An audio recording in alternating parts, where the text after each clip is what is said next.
নারায়ণগঞ্জের ৭ খুন মামলার প্রধান আসামি নূর হোসেনকে ১৫ ডিসেম্বরের মধ্যে বাংলাদেশে ফেরত পাঠানোর নির্দেশ ভারতের আদালতের। সিলেটে রাজন হত্যা মামলার প্রধান আসামি কামরুলকে পাঠানো হলো কারাগারে, পরবর্তী সাক্ষ্য গ্রহণ রোববার। বাংলাদেশ, ভারত ও মিয়ানমার সীমান্তে চলছে জমজমাট অস্ত্র ব্যবসা। ২ থেকে ৪ লাখ টাকায় বেচা কেনা হয় ভারী অস্ত্র, ক্রেতা উপজাতীয় সন্ত্রাসী গ্রুপগুলো। সুন্দরবন থেকে পাচার বেড়েছে বাঘ ও হরিণের চামড়ার, রুট হিসেবে ব্যবহার হচ্ছে আশপাশের অরক্ষিত নদী ও খাল।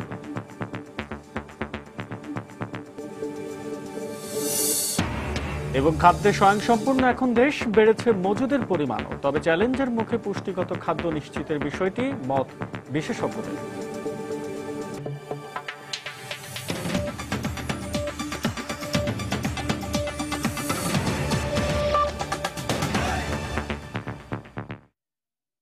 বাংলা সময়ের সঙ্গে আছে আমি আসাদ আজিম এবং আমি সৌমিত্র শুভ্র।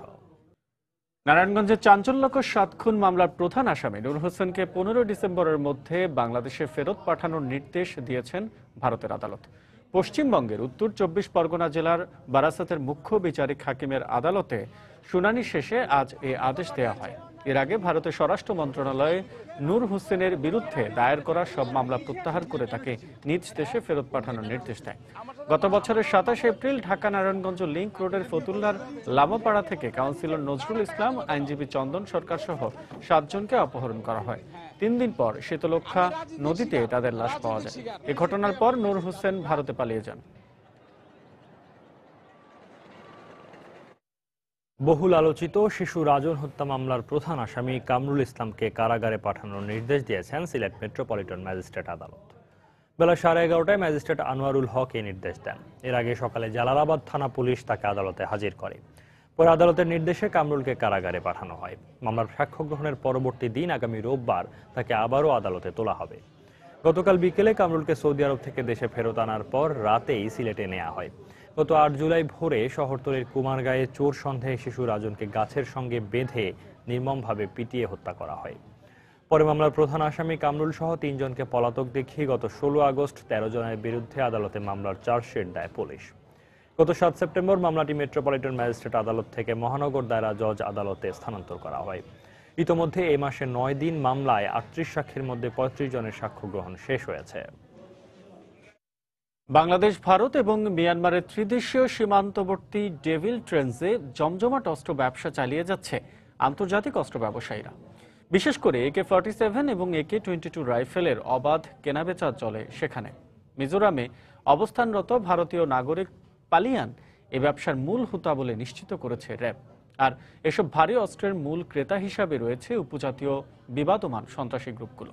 মূলত তাদের মাধ্যমেই অস্ত্রের চালান সারা দেশে ছড়িয়ে পড়ছে। বিস্তারিত জানাচ্ছেন কমল দে। প্রায় উপজাতি সন্ত্রাসী গ্রুপগুলোর কাছ থেকে AK-47 এবং AK-22 রাইফেলের মতো ভারী অস্ত্র উদ্ধার করে আইন শৃঙ্খলা রক্ষাকারী বাহিনী। কিন্তু অস্ত্রের উৎস সম্পর্কে তথ্য না থাকায় বন্ধ করা যাচ্ছিল না সাপ্লাই চেইন।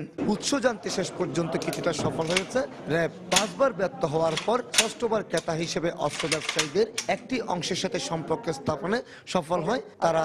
আর ২০ লাখ টাকায় অস্ত্র কেনার ফাঁদ পেতে উদ্ধার করা হয় ৩টি AK-47 রাইফেল এবং 2টি বিদেশি পিস্তল। এই সময় গ্রেপ্তার করা হয় ৩ জনকে। এরা এই জিনিসগুলো বিক্রির জন্য শহরে নিয়ে আসছিল। আমাদের পাহাড়ে যে বিবাদমান জনগোষ্ঠী তাদের সাথে বিভিন্ন দুই পক্ষের লোককে এই অস্ত্রগুলো তারা বিক্রি করে। এবং এছাড়াও যদি দেশীয় মানে বাঙালি কিংবা এরকম শহরের লোক যারাও যায় তাদের কাছে তারা বিক্রি করেছে বলে জানা যায়। মূলত ডেভিল ট্রেন্স হিসেবে পরিচিত ভারত, বাংলাদেশ এবং মিয়ানমারের ত্রিদেশীয় সীমান্তবর্তী এলাকা থেকে আসছে এসব অস্ত্র। আর এর নেপথ্যে রয়েছে পালিয়ান নামে এক ভারতীয় নাগরিক বলে দাবি র্যাবের। যতটুকু এই পর্যন্ত জিজ্ঞাসাবাদে জানতে পেরেছি সে হলো ভারতের নাগরিক, মিজোরামে থাকে। সে মেইনলি অস্ত্র ব্যবসাগুলো করে, ওখান থেকে অস্ত্রগুলো সে সাপ্লাই দেয় আর কি। নাগাল্যান্ডের কাফলাং গ্রুপ এখনো সশস্ত্র আন্দোলন চালাচ্ছে। মণিপুর লিবারেশন আর্মি তারাও সশস্ত্র আন্দোলন চালাচ্ছে। তাদের কাছে অস্ত্রের যোগান যেমন প্রয়োজন তাদেরকে অস্ত্র যোগান দেওয়া হচ্ছে। সেখানে থেকে কিছু কিছু আমাদের এখানে স্পিল ওভার হয়। র্যাব জানিয়েছে সীমান্ত এলাকায় 2 থেকে 4 লাখ টাকায় বিক্রি হয় এক একটি অস্ত্র। এমনকি উপজাতি সন্ত্রাসী গ্রুপগুলোর কাছে বাকিতেও অস্ত্র বিক্রি করা হয়। প্রতিবেশী ভারত, এখানে মায়ানমার এবং এখানে কিছু বিচ্ছিন্নবাদী গ্রুপ আছে। এই গ্রুপের যারা অস্ত্র বিক্রি করে দিতে চায় তাদের থেকে তারা অস্ত্রটা কিনে কিংবা তাদেরকে লোভ দেখিয়ে বেশি টাকা দিয়ে অস্ত্র কিনে তারা এখানে নিয়ে আসে। চলতি বছরের গত 10 মাসে র্যাব বিশেষ অভিযান চালিয়ে 3টি AK-47, 9টি AK-22 রাইফেল এবং 35টি বিদেশি পিস্তল উদ্ধার করেছে। একইভাবে সেনাবাহিনীও পাহাড়ি এলাকা থেকে একাধিক ভারী অস্ত্র উদ্ধার করে। কমল দে, সময় সংবাদ, চট্টগ্রাম। সুন্দরবন থেকে বাঘ ও হরিণের চামড়া পাচার বেড়েই চলেছে। দুর্লভ এসব চামড়া মূল্যবান হওয়ার কারণে চোরা শিকারীদের লক্ষ্যে পরিণত হয়েছে বাঘ, হরিণ সহ অন্যান্য বন্যপ্রাণী। পাচারকারীরা এই কাজে রুট হিসেবে ব্যবহার করছে সুন্দরবনের আশপাশের অরক্ষিত নদ নদী ও ছোট ছোট খাল। এতে অস্তিত্ব সংকটে পড়েছে এসব বন্যপ্রাণী। সংশ্লিষ্টরা বলছেন, জনবল বাড়ানো ও পরিকল্পিত নজরদারি চামড়া পাচার রোধ করতে পারে। তরিকুল ইসলামের রিপোর্ট। সুন্দরবনের বাঘ, হরিণ ও অন্যান্য বন্যপ্রাণী পাচারে কয়েকটি স্থান এখন আলোচনার শীর্ষে উঠে এসেছে। এর মধ্যে খুলনার কয়রা ও দাকব এবং বাগেরহাটের মংলার পশুর ও শিবসা নদীর সাথে সংযোগ। কমপক্ষে 20টি খাল শিকারীদের যাতায়াতের রুট হিসেবে ব্যবহার হয়। এছাড়াও পাইকগাছা, শরণখোলা এবং মোড়েলগঞ্জেও সুন্দরবনের নদী এবং কিছু খাল রয়েছে। এদিকে এসব বন্যপ্রাণী পাচার রোধে আশপাশের জনগণকে সম্পৃক্ত করে বনের উপর নজরদারি বৃদ্ধি করার পরামর্শ এ বন কর্মকর্তার। বন বিভাগের কিন্তু ইন্টেলিজেন্স সিস্টেমটা নাই। আমাদের নিজস্ব স্মার্ট পেট্রোলিং যেটা আছে, এটার পাশাপাশি অবশ্যই স্থানীয় জনগণ যারা বনের আশেপাশে বসবাস করে তাদেরকে কাজে লাগিয়ে বনের আশেপাশে আমরা একটা সিকিউরিটি জোন প্রতিষ্ঠা করতে চাই। অবশ্য বন সংরক্ষক বলছেন, 6000 বর্গ কিলোমিটার বিস্তৃত সুন্দরবনের চারিদিকে নদী ও সমুদ্র বেষ্টিত হওয়ার কারণে বন্যপ্রাণী শিকারীরা বিভিন্ন রুট ব্যবহার করে থাকে। চোরা কারবারিরা যারা এই হরিণ শিকার করে বা বাঘ শিকার করে, তারা এক এক সময় এক এক ধরনের পথের অবলম্বন করে ঢোকার চেষ্টা করে। তবে আমাদের বন বিভাগের কর্মীরা বন্যপ্রাণী অবৈধ শিকারে ভীষণভাবে তৎপর। এদিকে বন্যপ্রাণী শিকারীদের একটি তালিকা তৈরি করে অভিযান চালানো হচ্ছে বলে জানান খুলনার পুলিশ সুপার। বাঘ শিকার এবং হরিণ শিকার যাতে সুন্দরবনে না হয় সেজন্য আমরা খুলনা জেলা পুলিশের পক্ষ থেকে ইতিমধ্যেই আমরা ব্যবস্থা নিয়েছি। নদীপথে আমাদের ট্রলারে আমরা বিভিন্ন সময়ে সেখানে আমরা পেট্রোল পাঠাচ্ছি, বিভিন্ন এলাকায় খোঁজখবর নিচ্ছি কোথায় তাদের আস্তানা থাকতে পারে, তাদের কাছে পৌঁছানোর চেষ্টা করছি এবং তাদেরকে ধরার চেষ্টা করছি। বন বিভাগ সূত্রে জানা যায়, গত 12 বছরে সুন্দরবনে নিহত হয়েছে 41টি বাঘ, যার মধ্যে বেশিরভাগই চোরা শিকারীদের হাতে প্রাণ হারিয়েছে। তরিকুল ইসলাম, সময় সংবাদ, খুলনা। বাংলার সময় আরো থাকছে।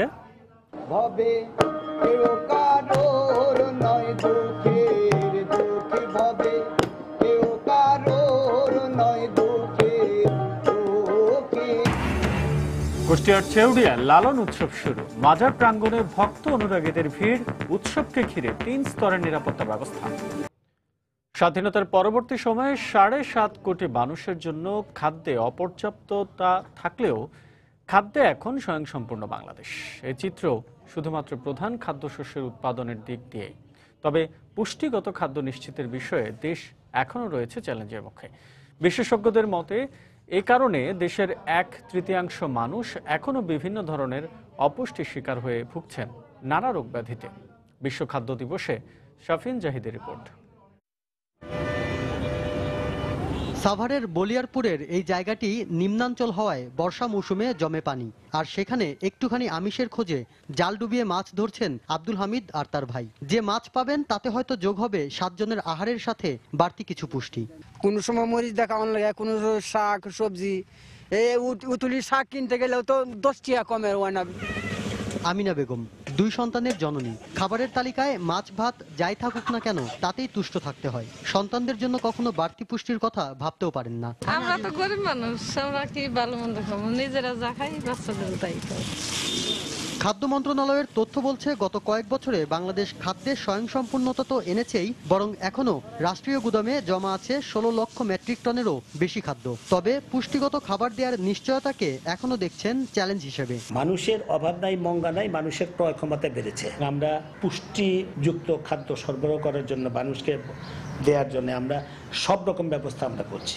এটা সম্পূর্ণভাবে কার্যকর করতে পারলেই বাংলাদেশের জনগণের পুষ্টিযুক্ত খাদ্য খাবারের নিশ্চয়তা আমরা করতে পারব।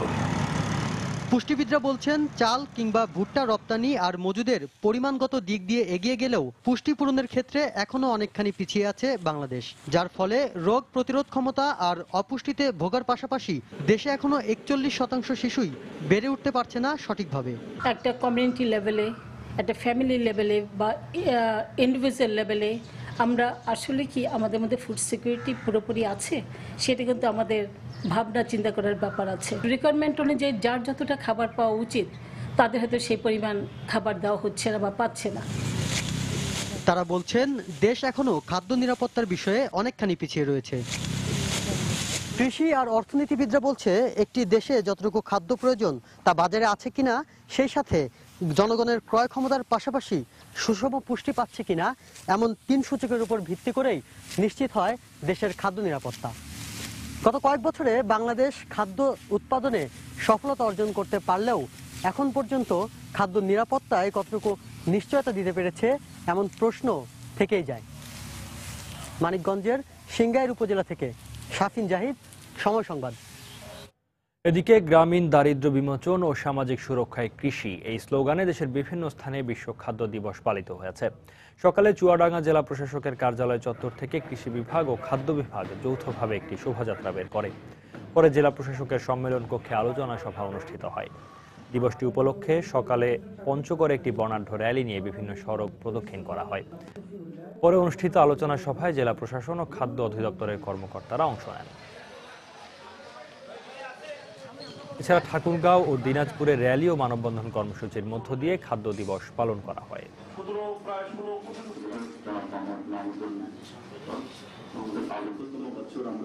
দেশের মানুষকে হত্যা করে সরকারের পতন ঘটাতে ব্যর্থ হয়ে কৌশল বদলে বেগম খালেদা জিয়া এখন বিদেশি নাগরিক হত্যার মধ্য দিয়ে নতুন চক্রান্তে লিপ্ত রয়েছেন বলে মন্তব্য করেছেন আওয়ামী লীগের যুগ্ম সাধারণ সম্পাদক মাহবুবুল আলম হানিফ। সকালে কুষ্টিয়ায় নিজ বাসভবনে আওয়ামী লীগ নেতাকর্মীদের সঙ্গে মতবিনিময়কালে কথা বলেন তিনি। এই 2001 থেকে 2006 সালের সময় হাওয়া ভবনে বসে এই জঙ্গিদের ফারুকুল জিয়াদ, মুফতি হান্নান সহ এই যে হুজি, জেএমবি এদের নিয়ে বৈঠক করছে কে? এই খালেদা জিয়ার পুত্র তারেক রহমান এবং তাদের স্বরাষ্ট্রমন্ত্রী বেগম খালেদা জিয়া। উনি দেশের মানুষকে হত্যা করার পরে যখন সরকারকে পতন ঘটাতে পারে নাই, এখন তারা কৌশল পাল্টি বিদেশি হত্যাকাণ্ড ঘটিয়ে সরকারকে পতন ঘটাতে চায়। দেশে জঙ্গিবাদ ও সন্ত্রাসবাদের কোনো স্থান নেই এবং কোনো ষড়যন্ত্রই বর্তমান সরকারের উন্নয়নের ধারাকে ব্যাহত করতে পারবে না বলে মন্তব্য করেছেন তথ্যমন্ত্রী হাসানুল হক। দুপুরে সুনামগঞ্জের ধর্মপাশা উপজেলার গলহা হাই স্কুল মাঠে বিদ্যুৎ সংযোগের উদ্বোধন শেষে এক সুধী সমাবেশে কথা বলেন তিনি। আমাদের পথ উন্নয়নের পথ, খালেদা জিয়ার পথ জঙ্গিবাদের পথ, আমাদের পথ স্বাধীনতার পথ, খালেদা জিয়ার পথ সন্ত্রাসের পথ। বাংলাদেশের গাড়ি চলছে ইঞ্জিনের চালা ইঞ্জিনে, ড্রাইভার শেখ হাসিনা বসে আছে। খালেদা জিয়া পেট্রোল বোমা দিয়ে মানুষ পোড়ায় না, পাকিস্তানের গাড়িতে চলে পাকিস্তান আফগানিস্তানে চলে যান। 2 বিদেশি নাগরিক হত্যার রহস্য শিগগিরই উদ্ঘাটিত হতে চলেছে বলে জানিয়েছেন বেসামরিক বিমান পরিবহন ও পর্যটন মন্ত্রী রাশেদ খান মেনন। সকালে বরিশালে বিআইডব্লিউটি এর বাংলো হিমনির পরিদর্শন শেষে সাংবাদিকদের কথা বলেন তিনি। একই অনুষ্ঠানে নৌ পরিবহন মন্ত্রী শাহজাহান খান বলেন, বছরের শুরুতে বিএনপির নাশকতার চেষ্টা জনগণের আন্দোলনের কাছে পরাজিত হয়েছে। ইতিমধ্যে এই 2জন বিদেশি নাগরিকের হত্যাকাণ্ডের যে রহস্য সেটা উদ্ঘাটিত হতে চলেছে বলে আমরা আশা করি। গতকাল পুলিশ আমাদের তাই জানিয়েছেন, এগুলো উদ্ঘাটিত হবে এবং আমরা আশা করছি যে রিপিটেশন হবে না এবং এই পর্যটকরা নিশ্চিন্ত মনে, আমাদের টুরিস্ট পুলিশ করেছি, আমরা সমস্ত জায়গায় নিরাপত্তা ব্যবস্থা করেছি। খালেদা জিয়া এদেশে বসে উনি যে পেট্রোল বোমা দিয়ে মানুষ হত্যা করেছিলেন, সেই প্রচেষ্টা কেন করেছিলেন? শেখ হাসিনাকে ক্ষমতাচ্যুত করার জন্য। গত এই জানুয়ারি, ফেব্রুয়ারি, মার্চ 2015 সালে সেটাই প্রমাণ হয়েছে যে জনতার আন্দোলন বিজয় লাভ করেছে কিসের বিরুদ্ধে? সন্ত্রাস এবং জঙ্গিবাদের বিরুদ্ধে। বরিশালে শারদীয় দুর্গাপূজার প্রস্তুতি পর্ব শেষ। পূজাকে আনন্দ মুখর করতে নানা পদক্ষেপ নিয়েছেন আয়োজকরা, আর নিরাপত্তা জোরদারের জন্য আইনশৃঙ্খলা রক্ষা বাহিনীর প্রতি অনুরোধ জানিয়েছে পূজা উদযাপন কমিটি। পুলিশ প্রশাসন জানিয়েছে 4 স্তরের নিরাপত্তা থাকবে। আমিনুল ইসলামের তোলা ছবিতে আরো জানাচ্ছেন ফিরদাউস সোহাগ। বরিশাল অঞ্চলে পূজার সব প্রস্তুতি শেষ। পূজা মণ্ডপগুলো সেজেছে নানা সাজে। নতুন নতুন থিম পূজা মণ্ডপগুলোকে আকর্ষণীয় করে তুলেছে। সর্বত্র চলছে উৎসবের আমেজ। এবার পূজাকে আরো আকর্ষণীয় করতে নানা ব্যবস্থা নেওয়া হয়েছে বলে জানান আয়োজকরা। মেলা, নাগরদোলা, লাইটিং এর ব্যাপক আয়োজন করা হয়েছে। আলতি প্রতিযোগিতা এবং আরতি এবং সাংস্কৃতিক অনুষ্ঠানের আয়োজন করা হইতেছে। পূজা নির্বিঘ্ন করতে নিরাপত্তা জোরদারের অনুরোধ জানিয়েছেন পূজা কমিটির নেতারা। অন্যান্য বারের চাইতে আমি মনে করি যে আইনশৃঙ্খলা বাহিনী গোয়েন্দা সংস্থা থেকে শুরু করে সমস্ত বাহিনীগুলো তাদের আন্তরিক সহযোগিতা এবং তাদের নজরদারিটা আরেকটু বাড়াতে হবে। আর পুলিশ জানিয়েছে পূজার সময় বরিশালে 4 স্তরের নিরাপত্তা থাকবে। যারা ভক্ত এবং দর্শনার্থী এখানে আসবে, পূজা অর্চনাকারী, তাদের যথাযথ নিরাপত্তা ব্যবস্থা গ্রহণের জন্য আমরা পুলিশ সজাগ রয়েছে এবং আরও থাকব। এফএস যারা আছে তারা রয়েছে, প্লাস পোশাকধারী ব্যক্তিবর্গ পেট্রোলিংয়ের মাধ্যমে রেগুলার ভিজিট করবে প্রত্যেকটা পূজার স্পট। বরিশাল বিভাগে এবার পূজার মণ্ডপের সংখ্যা 1534টি, আর জেলায় 522টি এবং মহানগরে 34টি। ফিরদাউস সোহাগ, সময় সংবাদ, বরিশাল। 2015-16 শিক্ষাবর্ষে ঢাকা বিশ্ববিদ্যালয়ের গ ইউনিটের ভর্তি পরীক্ষা অনুষ্ঠিত হয়েছে। সকাল 10টা থেকে 11টা পর্যন্ত ঢাকা বিশ্ববিদ্যালয় ক্যাম্পাস ও বাইরে 56টি কেন্দ্রে ভর্তি পরীক্ষা হয়। এবছর গ ইউনিটে 1170টি আসনের বিপরীতে আবেদন করেছে 43,234 জন শিক্ষার্থী, যেখানে প্রতি আসনের বিপরীতে লড়ছেন 37 জন শিক্ষার্থী। পরীক্ষা কেন্দ্রের হলগুলো পরিদর্শন শেষে বিশ্ববিদ্যালয়ের উপাচার্য সাংবাদিকদের জানান, ভর্তি পরীক্ষার প্রশ্নপত্র ফাঁস এবং পরীক্ষার হলে জালিয়াতি রোধে কঠোর অবস্থানে রয়েছে বিশ্ববিদ্যালয় প্রশাসন। সেকেন্ডবার যেহেতু বাদ করে দিয়েছে, এখন আমাদের জন্য একটা বড় চান্স হয়েছে। এখন চেষ্টা আছে, কনফিডেন্স আছে পাবো। গত বছর ওরা 750 সিট ওরাই নিয়েছে। 4 সাবজেক্ট অ্যাড করাতে আরো বেশি সুবিধা হয়েছে, আর সেকেন্ড টাইম আমরা যেহেতু পরীক্ষা দেয় নাই, সেটা আরো একটা প্লাস পয়েন্ট ছিল আমাদের জন্য। আমরা যেভাবে প্রিপারেশন নিয়ে গেছিলাম তার থেকে অনেক সহজ হয়েছে। অনেক সময় আছে 4 সাবজেক্ট বাদ দিলে আমাদের পয়েন্ট অনেক কমে যায়, এখন এটা দিলে পয়েন্টটা হয়তো একটু বেড়ে যাবে। প্রশ্নপত্র সেখানে আমরা আগে যে সেট করে একটা প্রক্রিয়া অবলম্বন করতাম, সেটাও এখন কিন্তু বাদ দিয়ে বারকোডিংয়ে আমরা চলে গেছি। তো আমার মনে হয় যে প্রতিনিয়তই আমরা আমাদের যে পরীক্ষা পদ্ধতি সেটাকে পরিবর্তন করে এমন একটা অবস্থায় নিয়ে যাই যাতে প্রতারক চক্র বুঝতে না পারে যে কিভাবে তারা প্রতারণা করবে। কুমিল্লা এবং নেত্রকোনা দুটি বাজারে আগুন লেগে বেশ কয়েকটি দোকান পুড়ে গেছে। এছাড়া গাজীপুরের টঙ্গীতে একটি পোশাক কারখানায় আগুন লাগার ঘটনা ঘটেছে। দুপুরে নেত্রকোনার বারোহাট্টা উপজেলার গোপালপুর বাজারের একটি দোকানে আগুন লাগে। মুহূর্তে আগুন চারপাশে ছড়িয়ে পড়ে। পরে 1 ঘন্টার চেষ্টায় ফায়ার সার্ভিসের একটি ইউনিট আগুন নিয়ন্ত্রণে আনে। আগুনে বাজারের অন্তত 15টি দোকান পুড়ে গেছে। সকালে গাজীপুরের খাপাড়া এলাকার একটি পোশাক কারখানায় মেডিকেল সেন্টারের বৈদ্যুতিক শর্ট সার্কিট থেকে আগুন লাগে। খবর পেয়ে ফায়ার সার্ভিসের 2টি ইউনিট ঘটনাস্থলে পৌঁছে প্রায় আধ ঘন্টার চেষ্টায় আগুন নিয়ন্ত্রণে আনে। আগুনে মেডিকেলের যন্ত্রপাতির ক্ষতি হয়েছে।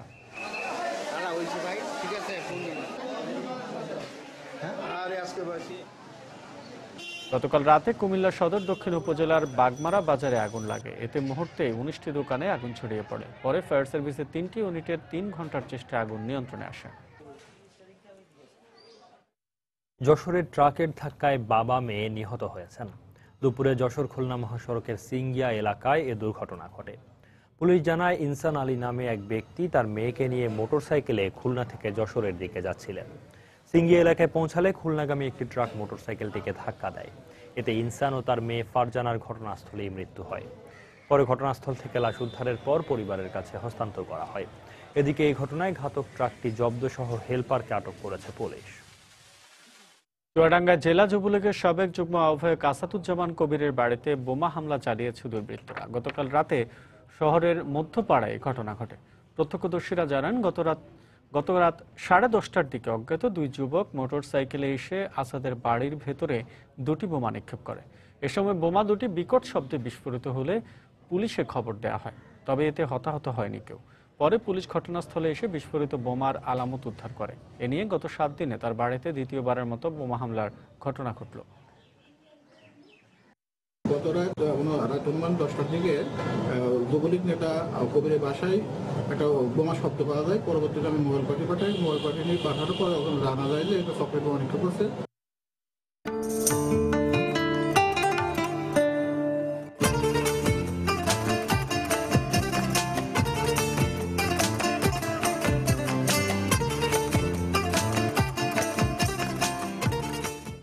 কক্সবাজারের মাধ্যমিক শিক্ষা প্রতিষ্ঠানগুলোতে নেই শিক্ষার্থীদের জন্য স্বাস্থ্যসম্মত টয়লেট। আর যেসব শিক্ষা প্রতিষ্ঠানে টয়লেট আছে সেগুলোর অবস্থা একেবারেই নাজুক। এদিকে শিক্ষা প্রতিষ্ঠানের প্রধানরা বলছেন, সীমাবদ্ধতার কারণে স্যানিটেশন ব্যবস্থা শতভাগ নিশ্চিত করা যাচ্ছে না। অন্যদিকে চিকিৎসকরা বলছেন, অস্বাস্থ্যকর টয়লেটের জন্য শিক্ষার্থীরা নানা রোগে আক্রান্ত হচ্ছে। সুজাউদ্দিন রুবেলের তথ্য ও মোহাম্মদ ফরাজের ছবি নিয়ে ডেস্ক রিপোর্ট। কক্সবাজার সরকারি বালক উচ্চ বিদ্যালয়, যেখানে প্রায় 1500 শিক্ষার্থীর জন্য রয়েছে 9টি টয়লেট, কিন্তু ময়লা ও দুর্গন্ধে এগুলোর চিত্র একেবারেই নাজুক। শুধু কক্সবাজার সরকারি বালক উচ্চ বিদ্যালয় নয়, সরকারি বালিকা উচ্চ বিদ্যালয় সহ জেলার মাধ্যমিক শিক্ষা প্রতিষ্ঠানগুলোরও একই অবস্থা। আমরা বাথরুমে ঠিকমতো যেতে পারি না, কারণ ওখানে অনেক বেশি দুর্গন্ধ। যতগুলো স্টুডেন্ট আছে তার ভিত্তিতে বাথরুমের সংখ্যা খুবই কম, টয়লেটের দরজা এগুলো নিয়ে অনেক সমস্যা।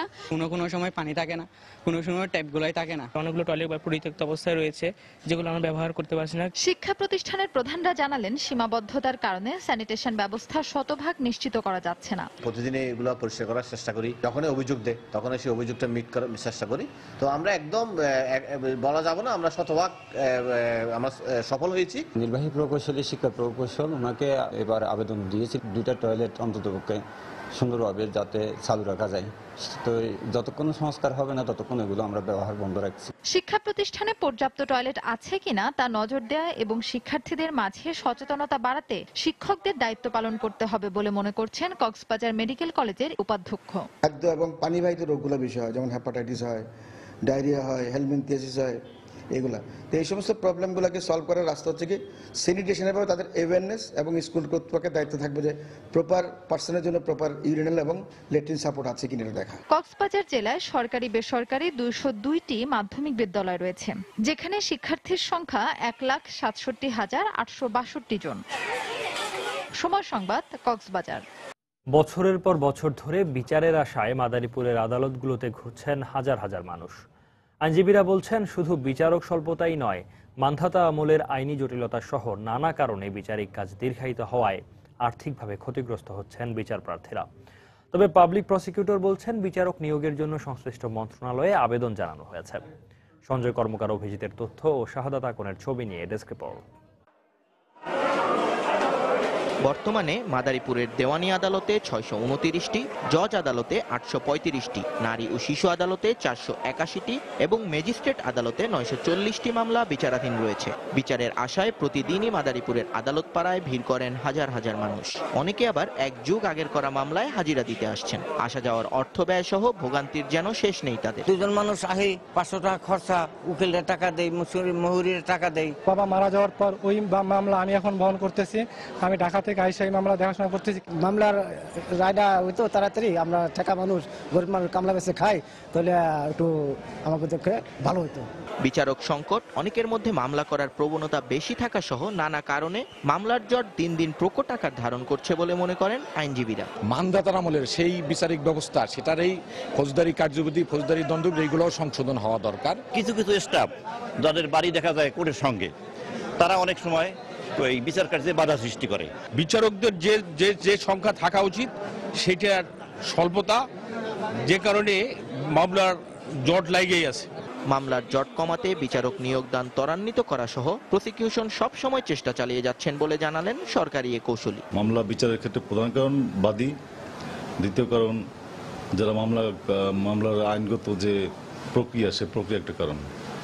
আমরা চেষ্টা করি যাতে স্বল্প সময় বিচার পাইতে পারে, সেজন্য আমাদের কোনো চেষ্টা কোনো ঘাটতি নেই। মাদারীপুর জেলা ম্যাজিস্ট্রেট আদালতে সিনিয়র জুডিশিয়াল ম্যাজিস্ট্রেট একজন ও চিফ জুডিশিয়াল ম্যাজিস্ট্রেট আদালতে একজন বিচারকের পদ শূন্য রয়েছে দীর্ঘদিন ধরে। সময় সংবাদ, মাদারীপুর।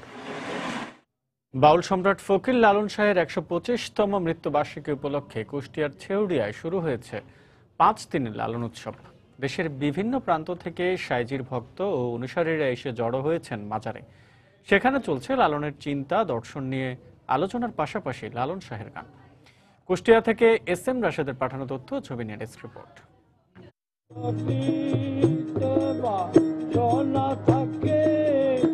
সব প্রস্তুতি শেষ। লালন অনুসারীর মতো অনেকেরই গন্তব্য এখন কুষ্টিয়ার ছেউড়িয়ায় লালনের মাজার প্রাঙ্গণে।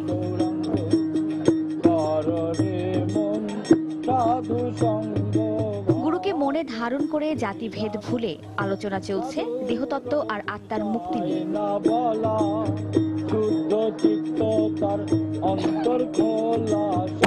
ভক্তরা হৃদয়ে ধারণ করেছেন ফকির লালন শাহের আধ্যাত্মিকতা ও ভাববাদ।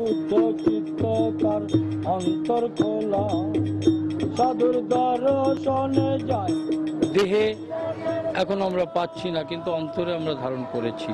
এই চরণামৃত সুধা যদি কেউ পান করে তাহলে সে আত্মশুদ্ধি লাভ করে, আর এই আত্মশুদ্ধ হওয়ার জন্যেই আমরা বারবার ছুটে আসি সাইজির চরণে। সংসার অনেক কিছু ফেলে আমরা রাইখে আসি শুধু সাইজির ভালোবাসার কারণে। মেলা সেটাকে সাকসেস করাই হলো আমাদের মূলত উদ্দেশ্য। লালন উৎসব নির্বিঘ্ন করতে নিরাপত্তা জোরদারের কথা জানিয়েছে পুলিশ। 3 স্তর বিশিষ্ট নিরাপত্তার ব্যবস্থা করেছি। এখানে পুরো পোশাকে পুলিশ থাকবে, সিভিলে থাকবে, আমাদের সাথে ডিএসবি এবং ডিবির পুলিশ আছে। এক কথায় বলা যায় যে আমরা এই সাইজের মাজার এবং তার সংলগ্ন এলাকা এক রকমের নিরাপত্তার চাদরে মুড়িয়ে দিয়েছি।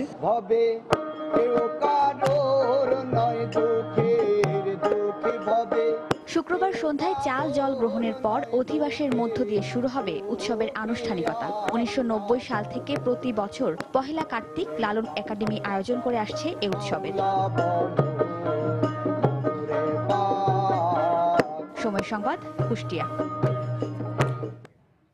বাংলা সময়ের শীর্ষ সংবাদগুলো জানিয়ে দিচ্ছে আরো একবার।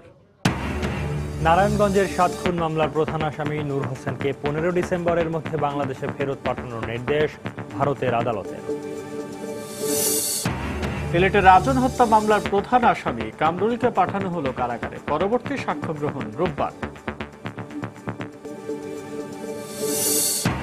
বাংলাদেশ, ভারত ও মিয়ানমার সীমান্তে চলছে জমজমাট অস্ত্র ব্যবসা। 2 থেকে 4 লাখ টাকায় বেচা কেনা হয় ভারী অস্ত্র, ক্রেতা উপজাতীয় সন্ত্রাসী গ্রুপগুলো। সুন্দরবন থেকে পাচার বেড়েছে বাঘ ও হরিণের চামড়ার, রুট হিসেবে ব্যবহার হচ্ছে আশপাশের অরক্ষিত নদী ও খাল।